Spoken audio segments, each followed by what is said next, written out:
Okay. Hello, my name is Stephanie Ernest, and today I'm going to talk to you about autism. Do you know what autism is? Today I'm going to give you the definition and description of autism, as well as share with you my experience with my 7-year-old son who was diagnosed with autism at the age of 2. When I'm finished speaking today, you will have a general idea of what autism is and how it affects those who have it. So what is autism?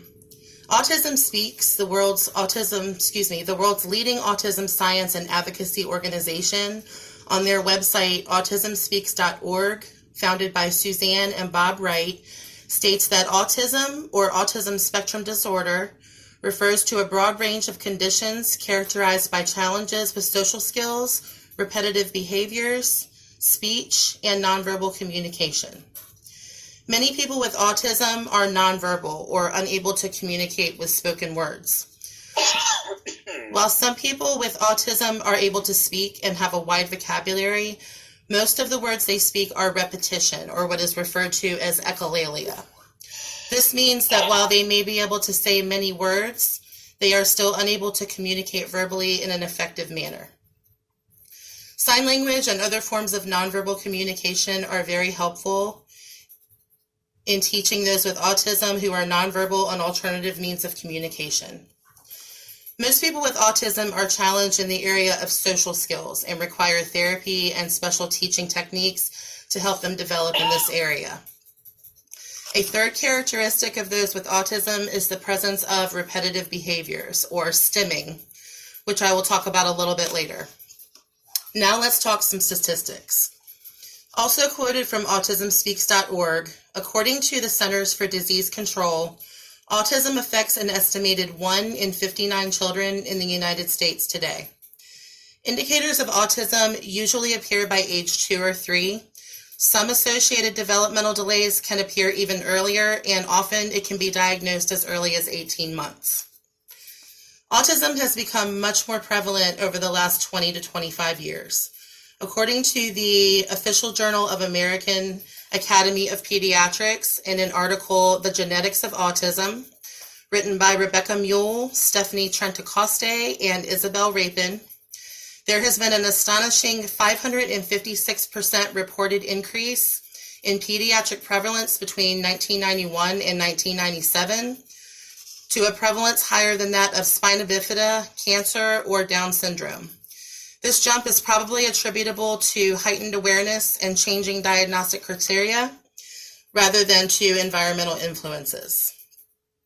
Earlier, I mentioned that I have a 7-year-old son who was diagnosed with autism at the age of 2. When my son was around 18 months old, I began to notice that while he was developing early in the physical sense, sitting up at around 2 to 3 months old, holding his own bottle at around 2 to 3 months old, standing up at 7 months, walking at 9 months, he was not developing in normal level in the other aspects of his development as far as his social skills and things of that nature. One thing I noticed was that my son was not yet speaking, other than 2 to 3 simple words like ball or dada, which more than likely were just noises versus actual words.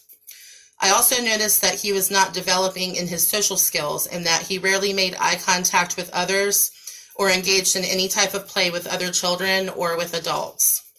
If you sat down next to my son and attempted to interact with him while he was playing, he would act as if you weren't even there.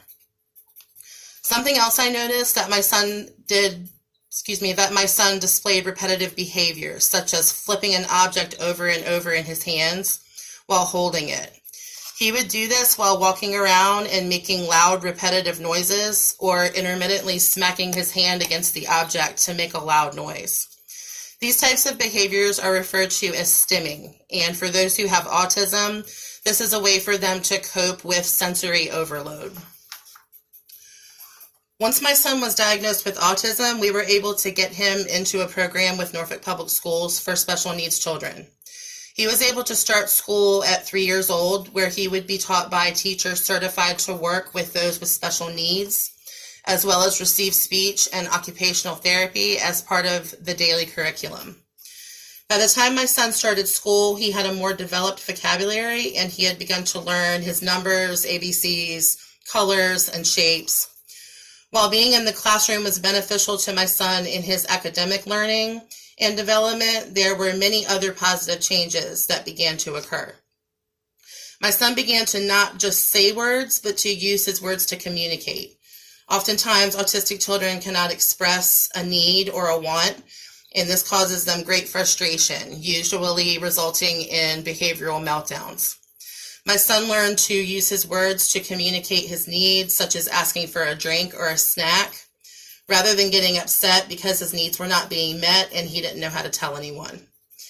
The biggest change I noticed in my son was in his social interactions. He went from a child who would hardly look anyone in the eye to one who would say hello when he entered a room and had begun to play and interact with his peers. This was a direct result of the attention he was receiving at school. Autistic children will not just develop social skills on their own. Temple Grandin, a professor of animal science at Colorado University and a prominent speaker and author who happens to be autistic herself, addresses this in her book, The Way I See It, A Personal Look at Autism and Asperger's, when she writes, social thinking skills must be directly taught to children and adults with ASD. Doing so opens all doors of social understandings in all areas of life. Before I had a child with autism, I had heard of autism, but I didn't really know what it was. Awareness for autism is very important because it has become so prevalent and so many people are affected by it. And there's so many people around you every day that are affected by it and you don't even know. I hope I've helped you have a better understanding of what autism is and how it affects those who have it. Thank you.